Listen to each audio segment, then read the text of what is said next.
Volume 3, Chapter 402, 27th of March, 1946. Going towards Emmaus on the plain.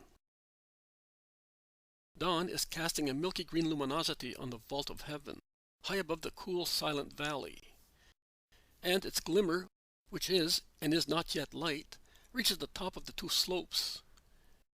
It seems to be caressing lightly the highest part of the Judean mountains, saying to the old trees which crowned them, "Here I am descending from heaven. I am coming from the east, preceding daybreak, and I drive away darkness and bring light, activity, and the blessing of a new day granted to you by God." And the mountain tops are roused by their rustling leaves, and the chirping of the first birds, awakened by the trembling branches and the first faint light. And dawn descends lower, down to the undergrowth, to the grass, to declivities, lower and lower, greeted by the increasing chirping among branches and the rustling noise of green lizards among the grass. And it finally reaches the little stream down at the bottom, and changes its dark waters into a dull silvery sparkling that becomes steadily clearer and clearer and more brilliant. And in the meantime, up there, in the sky, where the indigo of the night has faded into a greenish pale blue, the first announcement of sunrise appears, making it azure, tinged with pink. And a cirrus appears, small, fluffy, already rosy foam. Jesus comes out of the grotto and looks. He then washes in a stream. He tidies himself, puts on his clothes, looks into the grotto. But he does not call. Instead, he climbs the mountain and goes to pray on a protruding peak, which is so high that it is possible to see a wide view to the east, now completely rosy at dawn, and to the west, still tinged with indigo. He prays, ardently, on his knees, with his elbows on the ground, almost prostrate. And he prays thus, until he hears the voices of the awakened disciples calling him. He stands up and replies, "I am coming." And the echo of the narrow valley repeats several times the echo of the perfect voice. And the valley seems to be spreading over the plain, dimly visible to the west, the promise of the Lord. "I am coming," so that the plain may rejoice in advance. Jesus sets out with a sigh and a sentence that summarizes his long prayer and clarifies it. "Father, comfort me." He descends quickly, and when he arrives at the bottom, he greets his apostles with a most kind smile and the usual words, "Peace be with you on this new day." "And with you, Master," they all reply. Judas also is not so grim and solitary. I do not know whether because he is reassured by Jesus' silence, who has not reproached him and treats him exactly as the others, or because, during the night, he has worked out a plan to his own advantage. In fact, he asks on behalf of everybody, "Are we going to Jerusalem? If we are, we will have to go back a little and cross that bridge. On the other side, there is a road that takes one straight to Jerusalem." "No, we are going to Emmaus on the plain." "Why? And what about Pentecost?" "There is time. I want to go to see Nicodemus and Joseph along the plains, towards the sea." "But why?" "Because I have not been there yet, and those people are waiting for me. And because the good disciples wish so. We shall have time for everything." "Is that what Joanna told you? Is that why she called you?" "There was no need for that. They told me personally at Passover. And I keep my promises. I would not go there. Perhaps they are already in Jerusalem. The festivity is close at hand.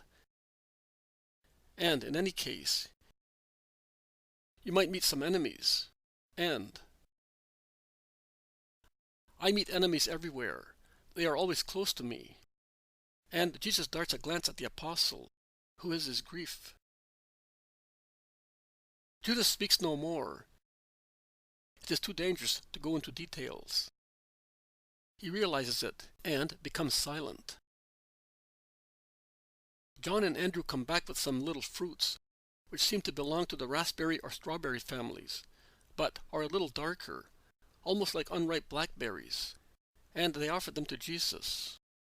You like them. We saw them yesterday evening, and we went up now to pick them for you. Eat them, Master. They are good. Jesus caresses the two good young apostles who are offering him the fruit on a large leaf washed in the stream, and who, more than their fruit, offer him their love. Jesus picks the nicest ones and gives some to each of the apostles, who eat them with some bread. We tried to get some milk for you, but there are no shepherds about as yet, says Andrew, apologizing. It does not matter. Let us walk fast, so that we may be at Emmaus before it gets very warm. And they set out, and those who are more hungry continue to eat, while walking along the cool valley, which becomes wider and wider, ending in a very fertile plain, where reapers are already working hard.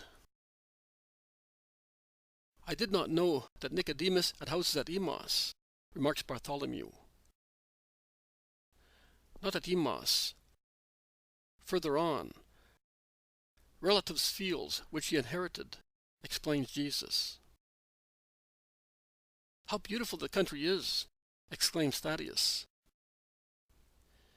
It is, in fact, a sea of golden ears interlaced with orchards, which are a real dream, and with vineyards already promising glorious grapes. Well watered as it is, because the nearby mountains pour numberless little torrents into it in the months when irrigation is required most, and because it is provided with underground streams, it is a real agricultural Eden. It is more beautiful than last year's, grumbles Peter. At least there is water and fruit. The plain of Sharon is even more beautiful, replies the zealot. But is this not it? No, it is after this one. But this one is already affected by it. The two apostles move away from the group, speaking to each other. It belongs to the Pharisees, does it not? Asks James of Zebedee, pointing at the beautiful country. It certainly belongs to Judeans. They usurped the best estates, taking them off the previous owners in many ways, replies Thaddeus, who perhaps remembers his ancestors' property in Judea, from which they were driven away, suffering a severe loss. The Iscariot takes offense at the remark and says, "If they were taken off you, it is because you, Galileans, are less holy. You are inferior." May I remind you that Alphaeus and Joseph were of the house of David. So much so that the edict compelled them to go and register at Bethlehem in Judah. And that is why he was born there, calmly replies James of Alphaeus, anticipating a biting reply from his impetuous brother, and pointing at the Lord, who is speaking to Matthew and Philip. Oh, well, I would say that there is good and bad everywhere. In our trade, we approach people of all races, and I assure you that I have found honest and dishonest people in every race. In any case, why boast of being Judeans? Did we perhaps want that? When I was in my mother's womb, I knew nothing about being Judean or Galilean. I was there, and that was all. And when I was born, I was enveloped comfortably in swaddling clothes, without worrying whether I was breathing Judean or Galilean air. I was aware only of my mother's teat. And you were all like me. So why be upset now, because one was born in the north and another in the south? Do we not all belong to Israel? says Thomas, kindly and rightly. You are right, Thomas, replies John. And he concludes, and now we belong to one stock only, to Jesus's. And he is of Judean extraction, but was conceived and resides in Galilee, after he was born in Bethlehem, as if he wanted to tell us, through the evidence of events, that he is the Redeemer of all Israel, from the north to the south. And I think that the Most High wanted that, to teach us that divisions are against the love for our neighbor, and that he has been sent to gather everybody, like the brooding hen mentioned in the holy books. Just because he is called the Galilean, one ought not to disregard Galileans, says James of Alphaeus, kindly but firmly. Jesus, who seemed inattentive while speaking to Matthew and Philip, a few steps ahead of the others, turns round and says, "You are right, James of Alphaeus. You understand the truth and the truths, and the justice of every act of God. Because God, and this should be always borne in mind by everyone, never does anything aimlessly, as he never leaves without a reward what upright people do. Blessed are those who can see the reasons of God, even in the least events, and the answers of God to the sacrifices of man." Peter turns round and is about to speak. But he remains silent, and he only smiles at his master, who is back in the group of his apostles, as they are now walking on a wide main road between golden fields. They proceed towards Emmaus, which is already close at hand, a group of white dazzling houses among the golden hue of ripe corn and the green of fertile orchards. "Master! Master! Stop! Here are your disciples," shout voices from afar, and a handful of men, departing from some peasants resting in the shade of an apple orchard, run towards Jesus along a sunny path. They are Matthias and John, formerly shepherds, and later disciples of the Baptist, and with them there are Nicholas, Hebel, once a leper, Samuel, Arimatheus, and others. "Peace to you. You are here?" "Yes, Master. We have been along all the shores of the sea. We are now going towards Jerusalem. Farther north there is Stephen with other disciples, and farther up there is Emmaus with others. And Isaac, our little master, is even farther north. At least he was, as Timotheus was in the region beyond the Jordan. But by now they are all about to come to the feast of Pentecost. We thus form many groups, smaller ones, but active. And if they should persecute us, they may capture some, but not all of us," explains Matthias. "You have done the right thing. I was surprised at not finding you anywhere in southern Judea." "Master, you were going there. Who could do better than you? In any case, oh, Judea has had more than is needed to become holy. And yet, they throw stones at those who take the word of heaven to them. Elias and Joseph were beaten in the gorges of the Kidron, and they went beyond the Jordan towards Solomon's house. Joseph was almost killed by a stone that struck his head.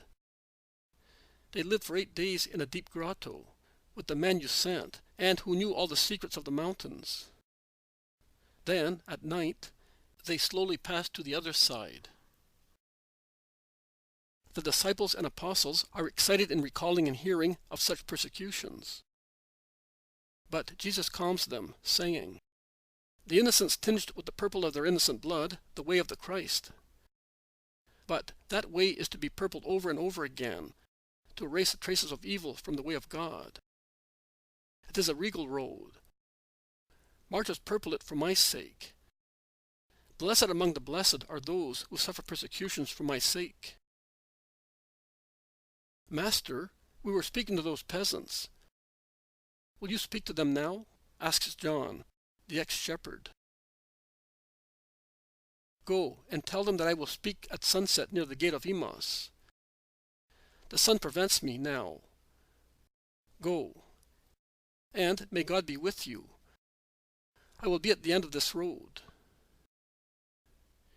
He blesses them and sets out again, seeking shade, because the sun is very warm on the white road, on the sides of which 2 rows of plane trees give very little shade.